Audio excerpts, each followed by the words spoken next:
Hi guys and welcome back. One more improvement to our application.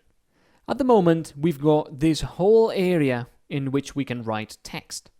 However, as we start going over this available space, you can see that we can scroll, but we cannot see a scroll bar, so we have to add it ourselves.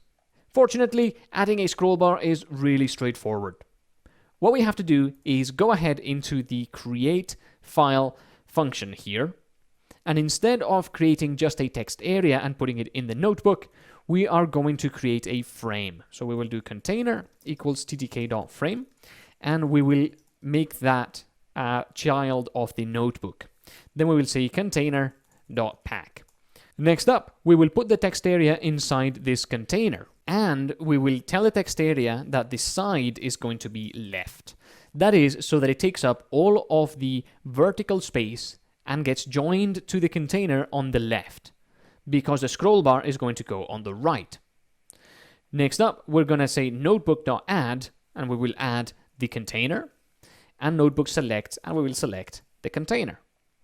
Then down here we will do text scroll, and that is going to be a ttk.scrollbar. For this container, the orientation is going to be vertical, and the command, and this is the important part, is text area.yView.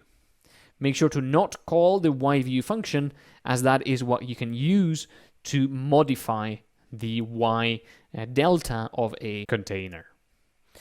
So now that we have our scroll bar there, what we have to do is say text scroll.pack, and the side is going to be right, and the fill is going to be y. We want the text area to take up the entire vertical space.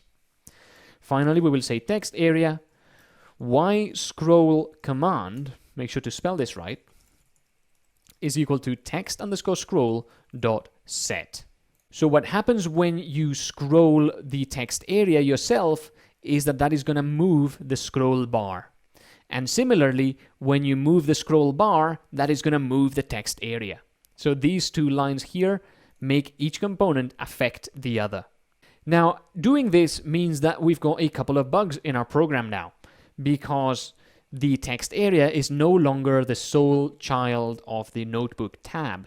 Now we've got a container that has two elements, the text area and the scroll bar. So in our getTextWidget function, we actually have to make a couple of changes. This is going to be called tabWidget, and it is going to then do textWidget equal to tabWidget.winfo_children 0. All right, so this is another excellent name here.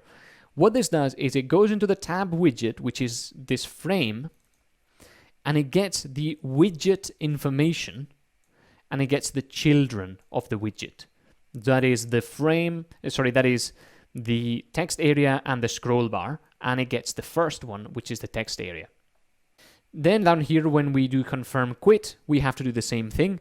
So we will rename this to tab widget, and then we will do text widget equal tab widget winfo_children 0 to get the actual text widget as opposed to the frame.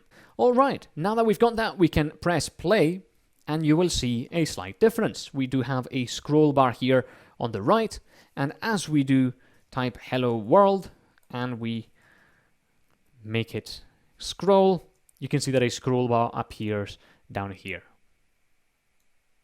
Scrolling with the scroll bar moves the text area, and scrolling the text area moves the scroll bar as well.